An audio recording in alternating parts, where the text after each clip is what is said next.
Yes. Okay. So hell in the ocean in early medieval Ireland. And I really am taking as my focus the Navigatio Brendani, which is the voyage of Brendan.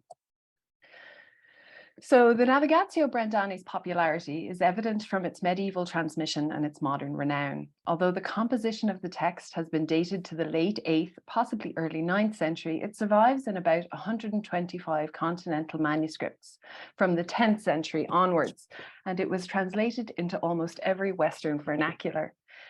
The illustration that I've used is one of my favorites when it comes to illustrating manuscript survival. So in this case, we have a text that's dated to the 8th century potentially, but the earliest manuscripts are from the 10th. And this is potentially due to the vagaries of being a manuscript in very early medieval Ireland, with its dampness and its conflicts. But it's also an excellent example of sometimes what we don't see doesn't mean that there's nothing there. The Navigatio's voyage derives from a tradition in Ireland of monastic ocean voyaging that was at its height in the 7th and 8th centuries, and also a legal penalty known as the punishment of sending adrift. The former were driven by a desire to seek hermitage in isolated islands in the ocean desert of the Atlantic, and literary accounts of both such voyages appear in early Hiberno-Latin hagiographical episodes. The Navigatio differs from this voyaging tradition and its literary representations in many ways. First and foremost, its monastic voyagers seek an island paradise, the terra repermissionis sanctorum. Before reaching this destination, Brendan and his companions undergo a 7-year journey, which is filled with wondrous encounters, most famously, perhaps, the great sea creature named Diasconius, who the voyagers initially mistake for an island, and upon whose back they subsequently celebrate Easter every year. At the end of this 7-year adventure, they reach their destination, but are not permitted to stay. Instead, they return home.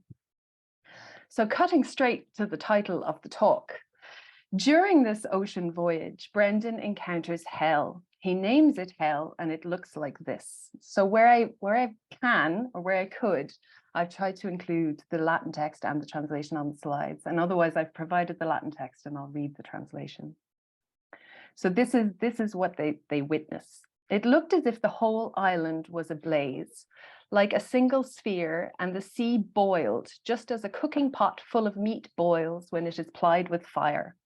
All day long, they could hear a great howling from the island. Even when they could no longer see it, the howling of its denizens still reached their ears, and the stench of the fire assailed their nostrils. The Holy Father comforted his monks, this is Brendan, saying, "Soldiers of Christ, be strengthened in faith unfeigned and in spiritual weapons, for we are in the confines of hell. So be on your watch and be brave." Before beginning to analyze the account of hell in the Navigatio, I think it helps to state openly the different perspectives that people bring to a text like the Navigatio. You can see here the cover of Tim Severn's account of the Brendan voyage, in which they reconstructed the boat that Brendan would have used and tried to reach America. So this is one of the things that often comes up in questions of the Navigatio Brendani, the idea that an Irish monk was in fact the first to reach America. So the questions that it's important to look at the questions that we're asking of a text like this. Are we looking for cosmological information or a perception of cosmological knowledge in this time? Are we looking at it from a theological perspective? Are we asking those kinds of questions? Potentially, we're looking at it from a historical perspective. Are we looking for evidence of boat building or international travel? Are we looking for evidence of pre-Christian concepts, pre-Christian narratives, and Christianized versions of those potentially? Are we simply looking at a literary text? So as a text, fundamentally, the Navigatio crosses, first of all, the boundaries of voyage narratives and vision narratives. In voyage narratives within the vernacular Irish tradition, the individuals often encounter strange places, otherworldly places, and otherworldly individuals and creatures. Vision narratives frequently show the protagonist a vision of heaven or hell and the places in between. The Navigatio Brendani certainly overlaps with hagiography. It's an account of something being purported to have happened to this saint during his lifetime. Brendan is recorded to have been born in Tralee in County Kerry, travelled in Britain and France, established a foundation in Clonfert in County Galway, and was buried there in 577. But the Navigatio also differs significantly from the other Latin lives of Brendan, which include the remainder of his life, whereas the Navigatio just focuses on this single voyage. And it's also interesting that in the Latin lives of Brendan, the voyages that are recorded there that haven't been influenced by the Navigatio record Brendan as taking to the ocean, also, like other saints do, seeking hermitage in the ocean, a much more conventional reason to take to sea. The closest the text itself comes to an explicit purpose is in the information given to Brendan and his companions at the island known as the Paradise of Birds, where they are told that God has ordained for you 4 points of call for 4 periods of the year until the 7 years of your pilgrimage are over. On Maundy Thursday, with your steward who is present every year, Easter you will celebrate on the back of the whale, the Easter feasts until Pentecost with us. This is at the Paradise of Birds. Christmas you will celebrate with the community of Alva. Then after 7 years and great and varied trials, you will find the promised land of saints that you seek. There you will live for 40 days, and afterwards God will bring you back to the land of your birth. So here it appears that undergoing these various trials as part of a pilgrimage is a key aspect of the purpose of the voyage, as is the faithful adherence to the liturgical year. So the text itself presents this explicitly Christian purpose, opens the text up to explicitly Christian interpretations, which, following the tradition of biblical exegesis, are multiple and in many ways very open. A few examples demonstrating this can be taken from the Fathers of the Church. I'll just give a few kind of illustrative examples that work quite well with this text. So the first of these is from Origen of Alexandria, sometimes known as the inventor of the Christian commentary tradition. In his commentary on Exodus, particularly on the separating of the Red Sea by Moses, so that the Hebrews can pass through in their escape from Egypt, Origen highlights a gospel verse that itself presents a typological interpretation of the Red Sea crossing. So the gospel verse reads, "For I would not have you ignorant, brethren, that our fathers were all under the cloud and all passed through the sea, and in Moses were baptized in the cloud and in the sea." Here, Paul in 1 Corinthians interprets the passing of the Israelites through the sea as the passing of Christians through the water of baptism. Origen Rufinus, which is the way the text is referred to because it survives in a Latin translation by 4th, 5th century figure Rufinus of Aquileia, highlights that Paul's spiritual interpretation offers a different reading than the historical reading. He takes this as justification for a multifaceted reading of the Bible as a whole, explaining, as you can see in the second quote, "Does it not seem right that we apply this kind of rule which was delivered to us in a similar way in other passages?" So having established this precedent, Origen Rufinus goes on to present 3 distinct interpretations of the Red Sea crossing. A little bit closer to home in the case of the Navigatio would be the figure of the Venerable Bede. So for many biblical scholars, this polyvalency of signs, this multiplicity of interpretations existing as standard, is generally assumed. So in relation to the interpretation of the biblical sea, this polyvalency of meaning is succinctly demonstrated by Bede's summary statement on the interpretations of Noah's Ark afloat the floodwaters. So this is the passage in Genesis, where God sends a flood to cover the entire earth, and the only survivors are Noah and his family in the ark. And as Bede states, "Therefore the ark may signify the church, and the flood may signify the font of baptism by which it is washed clean, or it may signify the waves of the tempting world by which it is tested, or it may signify the end in which it is crowned." So you can see here that this single body of water within this single narrative passage takes on three meanings that don't even correspond in terms of being good or bad. The waters of baptism clearly are a blessing and a cleansing force. However, the waves of the tempting world by which the faithful have tested are an antagonistic force. And similarly, it's the end in which it is crowned, this sense of the final judgment of the apocalypse, is what will separate the blessed from the damned. So again, it has this kind of twofold force. But you can see the Bede is entirely comfortable, very summarily presenting these three interpretations. And it's perhaps best stated by what I still think is one of my favorite quotes from St. Augustine of Hippo, alive in the 4th, 5th century. And this is part of his commentary on Genesis, but a principle in reading the Bible as a whole, the scriptures as a whole. For it is one thing to fail to recognize the primary meaning of the writer, and another to depart from the norms of religious belief.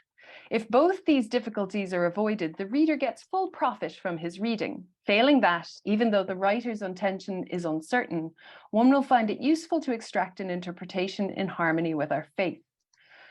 So this really at the lowest level is stating that the acquisition of something of value is prioritized in a way over the methods of acquiring it. That finding something of value is prioritized over finding truth in a way from the text, or certainly the author's intentional truth. So with this kind of reading, we return to the Navigatio in a way. So rather than looking for a single answer or a unifying theory in the text, it falls to us, I think, to explore as comprehensively as possible the complexity and diversity of reading that the text presents its readers with, so that we can appreciate the wealth and depth of the literary production that it is. Nothing like the image of a tapestry to carry the allegory. So, but as is the case with the tapestry, to appreciate how the pleasing result was produced, we must peer in at the threads. So this is where I'm asking you to follow me now. So first of all, I'd like to present somewhat more fully the circumstances and details of the encounter with hell in the Navigatio Brendan. Oh yes, so this is my attempt at representing the warp and the weft of the tapestry that is hell in the ocean in the Navigatio Brendan. So across the top are the elements from the Navigatio itself, and down the side are the texts that we'll encounter in the remainder of this talk. And we'll come back to this at the end so we can see if we've actually managed to produce an image with the various threads. Well into their 7-year ocean voyage, Brendan and his companions encountered 2 consecutive islands that are explicitly identified in terms of hell. So these are both encountered after the voyages have traveled northward for a considerable period of time, corresponding to a considerable distance. So they begin by rowing north, and then when the sail has been spread, a favoring wind began to blow behind them, so that they did not need to row, but only to hold the ropes and rudder. So their boat was borne along for 8 days towards the north. So the first location they encounter on this route is a rocky island filled with smiths' forges. As the voyagers are unwillingly blown towards it, they hear the sounds of bellows blowing and the impact of hammers on iron and on anvils. The inhabitants are evocatively described as very shaggy and full at once of fire and darkness. Upon seeing the voyagers, the inhabitants begin taking enormous lumps of burning waste metal from the forges in their workshops and hurling them at the boat. And the result of this assault is the hellish environment we read in the account earlier, in response to which Brendan warns his companions to be on watch and to be brave. So the second location, identified as hell, appears in the episode immediately subsequent to the Isle of Smiths, which is what that episode is referred to as for obvious reasons. So as they continue to travel northward, the following island appears. There appeared to them, as it were through the cloud, a high mountain in the ocean, not far away towards the north, and it was very smoky on top. So physically, we get the sense that a volcanic island is being described here. But when one of Brendan's companions disembarks and begins to walk towards the mountainside, he is suddenly seized. And the Venerable Father and his companions saw how the unhappy man was carried off by a multitude of demons to be tormented and was set on fire among them. Again, the manuscript illustrations, these are all from the 15th century, but they're absolutely fantastic. So as the remaining voyagers begin to depart southward to greater safety, they see the mountain behind them spewing fire into the air. So, and we get more information on this fiery mountain at their next encounter. So the final stop on Brendan's infernal episodes of this voyage is a small rock on the ocean. Seated on this rock is Judas, of biblical fame, enjoying a day's release from the tortures of hell. But Judas tells the voyagers that I burn like a lump of molten lead in a pot, day and night, in the center of the mountain that you have seen. Leviathan and his attendants are there. I was there when he swallowed your brother. Hell was so joyous that it sent forth mighty flames, as it always does when it devours the souls of the impious. So Judas's statement makes it clear that the previously encountered volcanic mountain is indeed hell, or a gateway to it. And he experiences his eternal torment at the center of it. And the Leviathan, a creature equated with the devil in exegesis, and his demons are present in that place, which is called Infernus. So we have these really explicit identifications as these locations as hell. And we'll return to this, the use of the term Leviathan, in a few minutes.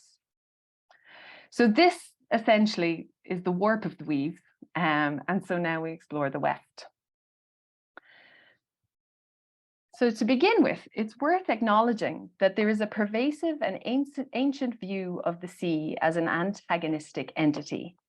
This is evident in Babylonian myth, pre-Christian Greco-Roman writing, as well as in the Bible and its commentaries.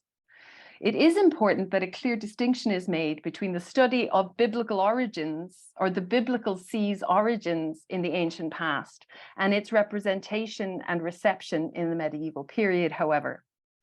So while the history of the literary tradition found in the Bible may account for the depiction of the sea as hostile to God, it's important to note that several prominent Christian commentators explicitly argue against this as a concept, doctrinally and using internal textual evidence from other biblical passages.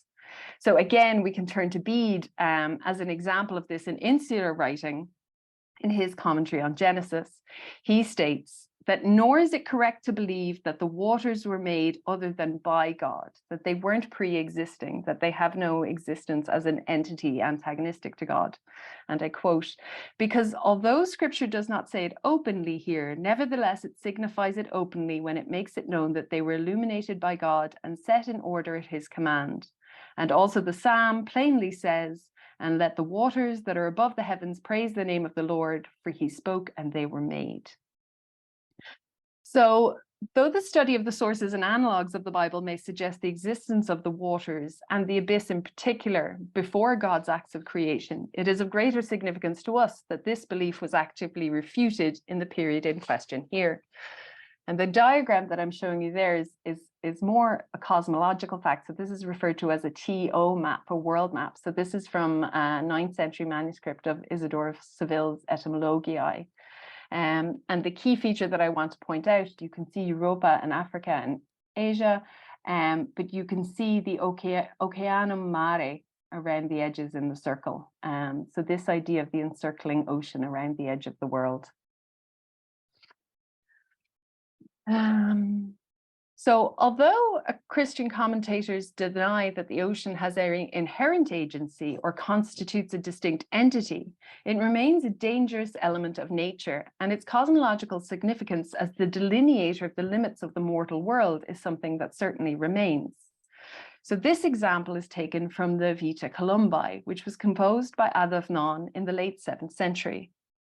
Within this account of the life of St. Columba, 3 voyages of another monk named Cormac are also narrated. In each case, Cormac takes to water to pursue the relatively well-known phenomenon of seeking a desert in the ocean, a place to find hermitage. The first thing that is apparent is that, like Brendan, Cormac travels north. So you can see here, when his ship, blown by the south wind, had driven with full sails in a straight course from land towards the region of the northern sky for 14 summer days and as many nights, such a voyage appeared to be beyond the range of human exploration, and one from which there could be no return. In his appeal to his fellow monks, Columba gives the following description of Cormac's position. Brothers, pray with your whole might for Cormac, who now in his voyage has far exceeded the bounds of human travel. With the help of Columba's spiritual intervention, he is indeed safely delivered southward by a divinely guided wind. However, this episode indicates a transgression by the voyagers into a space that is not intended for human inhabitants or travel. Echoing the Greco-Roman view of travel upon the ocean as an act of hubris, trespassing beyond the divinely established limits of the mortal world. So this then brings us to another work entirely, the Visio Pauli. So the Visio Pauli is the title used of the Latin version of the Apocalypse of Paul, an apocryphal text with a long textual history that had a considerable impact on the medieval Latin West. The Apocalypse was originally composed in Egypt in the mid-3rd or possibly late 2nd century. It is through its Latin translation, which is dated to the 5th or 6th century, that the Apocalypse's influence was felt across the medieval West. And like the Navigatio, the text's popularity is evident from the considerable number of extant manuscripts and its translation into many Western vernaculars. The extant Latin texts of the Visio Pauli essentially fall into two groups. The longer version of the text, closer to the original, which includes Paul's vision of both heaven and hell, and the medieval abbreviated versions of the text, which almost exclusively describe his vision of hell. People had their priorities. These were the stories that sold. In its fullest form, the Apocalypse of Paul recounts Paul's journey first to heaven, then to hell.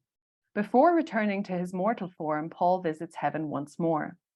With the exception of the transitional versions, no mention is made of Paul's vision of heaven in the abbreviated texts, which are found in around just over 100 manuscripts dating from the 8th to the 15th centuries.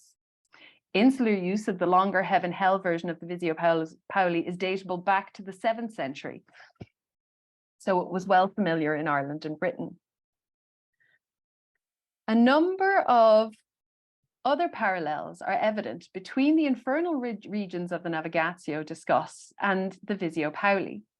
First and foremost, the Visio Pauli presents a cosmological scheme which corresponds very closely to that of the Navigatio. If you remember, immediately prior to encountering the two infernal islands, Brendan and his companions travel 8 days northward. In the longer heaven-hell version of the Visio Pauli, Paul twice encounters the ocean that encircles the inhabited world. The second occasion is when Paul is escorted to hell. So the angel says, "Come and follow me. I will show you the souls of the godless and sinners, that you may know what manner of place this is. And when I went with the angel, and he carried me towards the setting of the sun, and I saw the beginning of heaven founded on a great river of water. And I asked, what is this river of water? And he said to me, this is the ocean which surrounds all the earth. And when I was at the outer limit of the ocean, I looked, and there was no light in that place, but darkness and sorrow and sadness, and I sighed." So in this version of the Visio Pauli, a clear connection is made between the encircling ocean and the spiritual realms of heaven and hell. In another account, we see that the gates of paradise rest their foundations upon the ocean, and beyond the ocean limits lies hell, where the souls of the unworthy suffer. That this view of hell presents itself to Paul from the west is evident in the phrase towards the setting sun. And Paul also twice mentions the north in his description of hell. The first instance is a relative direction, which describes the location of a set of punishments to the north of a fiery river. Near the end of Paul's vision of hell, the angel leads him to the worst regions. Quote, "He carried me to the north and placed me above a well. I found it sealed with 7 seals. This well is the place for those who are eternally and entirely damned, for whom there is no hope of salvation. The combination of westerly and northerly directions is entirely echoed by Brendan and his companions in their journey to infernal lands. Among others, a further connection is established between the northern infernal regions in the Navigatio and the Visio Pauli through the use of the phrase massa ignea, When Paul looks into the well, he describes the following. Oh, I have not included it. I apologize. And I looked into the well, and I saw fiery masses glowing on all sides, and anguish. The same phrase that appears here, massa ignea, is also used of the objects hurled at Brendan near the Isle of Smiths. And this is when the Smiths come to the shore, carrying tongs in their hands that held a lump of burning slag of immense size and heat. And again, the phrase massa ignea is used here. Thus, we see conceptual but also lexical parallels with the Visio Pauli. So now we come back to our volcanic gate to hell, which also finds parallels elsewhere as a basic concept. One example being a work by Pope Gregory the Great. Gregory's Dialogues is composed as a dialogue between the figure of the author Gregory and a deacon named Peter, and it contains accounts of miraculous hagiographical narratives. So the fourth book of this work contains an account in which the death of King Theodoric the Ostrogoth is revealed in a vision to a hermit living in the volcanic Mediterranean island of Lipari. In the vision, the hermit sees King Theodoric being escorted by two figures who the king unjustly sentenced to death, and then he was thrown into the nearby crater of Vulcano. Vulcano is a volcanic island that is part of the Aeolian island group located between Italy and Sicily. Just like Brendan's companion, Theodoric is carried into the volcanic fires in a way that clearly identifies the crater of the volcanic mountain as the entranceway to hell. Further threads of the tapestry are also revealed by investigating Judas's reference to the Leviathan as the devil who occupies his seat in the center of the volcano. So the Leviathan is a creature referenced in a number of books of the Old Testament. It is explicitly named on 3 occasions, and a substantial account of it is given in Job 40 and 41. So 3 elements of the Leviathan's description emerge as particularly relevant to our discussion. One is the simile describing the smoke from the Leviathan's nostrils. Out of his nostrils goes smoke, like that of a pot heated and boiling. The second describes the Leviathan's heart. His heart shall be as hard as stone and as firm as a smith's anvil. The final verse contains a graphic image of the way in which the Leviathan makes the sea itself boil. He shall make the deep sea boil like a pot, and shall make it as when ointments boil. What actually emerges here are close parallels with the description of the Isle of Smiths. The most prominent parallel is that both refer to a boiling sea. The first description in the Navigatio occurs when the island's inhabitants throw the massa igneae at the voyagers. Then the sea, where it fell, began to boil, as if a volcano were erupting there. The smoke rose from the sea as from a fiery furnace. As well as the parallel images of the boiling sea, forms of the term fervere, to be hot and boil, and fumous, smoke, appear in both Job 41:11 and the Navigatio passages quoted above.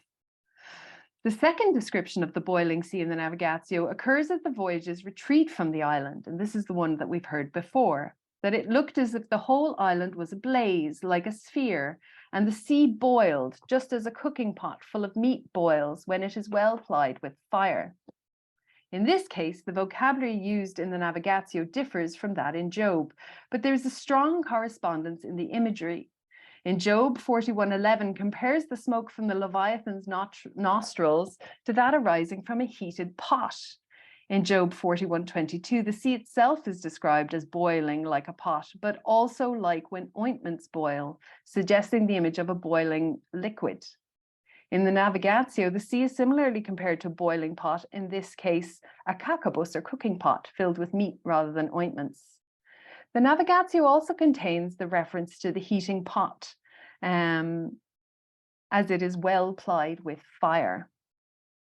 Another parallel between the Navigatio and the Book of Job is evident when Brendan and his companions first approach the island. The voyagers hear the following sound: the blows of hammers and iron and anvils. Job, the Leviathan's heart is compared to stones, and it is described as being hard as and a smith's anvil. Although the contexts differ, in both texts, the related words are used for anvil in combination with hammerer and hammer. In effect, Judith's reference to the Leviathan serves as a signpost that highlights the parallels in both imagery and allegorical significance between these episodes of the Navigatio and Job 41 and its commentaries. The incorporation of these elements from Job integrates the exegetical readings of these biblical passages into the Navigatio and reinforces the identification of these locations as hell. A demonstrative example is Gregory's interpretation of the smoke from the Leviathan's nostrils in 41:11. So here we can see, out of his nostrils goes smoke. For the sight of the eyes is pained by smoke. Smoke is therefore said to go out of his nostrils, because by the craft of his miracles, a darkening doubt is generated for an instant, even in the heart of the elect. So again, here we have the parallel between the Leviathan and the devil. As smoke goes out of the mouth of the Leviathan because on account of his lying wonders, a mist of alarm confuses the eyes even of good minds. For when his terrible signs have been seen, then do gloomy thoughts crowd together in the hearts of the elect.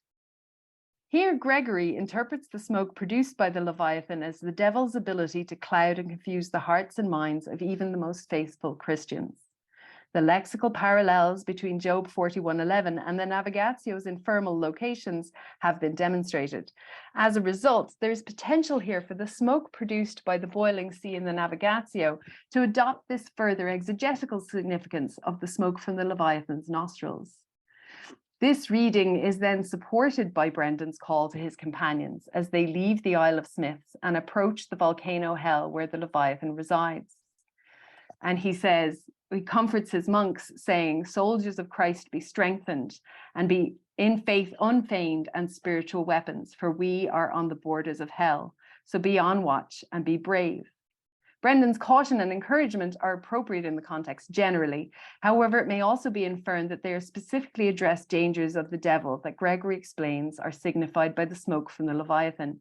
In this reading, Brendan's call to his companions may be read as a call to be on guard against the devil's power to corrupt, confound, and bolster themselves mentally and spiritually in the face of such dangers. So we can see from these different uses where we have against the backdrop of the antagonistic sea, but taking elements from the book of Job and taking elements from the Visio Pauli, sometimes in terms of physical descriptions, which seem to be peppered throughout the text. It's not taken passage for passage. The elements are kind of used to decorate, in a way, the words.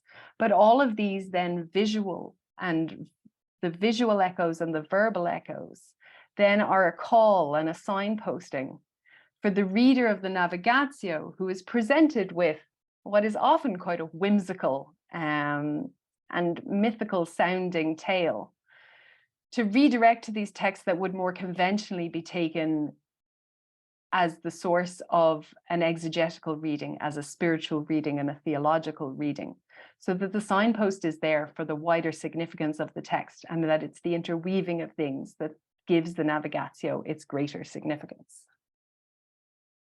Thank you. No, thank you, Sarah. That was brilliant. I think what I really got out of that was the way in which the Navigatio of Brendan is very much not unique, that it's talking to these other texts. And I think that metaphor of the weave brings it out quite nicely, the intertextuality with these other texts that it's talking to. Also, the other thing that I thought was the most important thing you said was that hell sells. So anyway, I'm going to stop the recording and then we'll move on to the questions.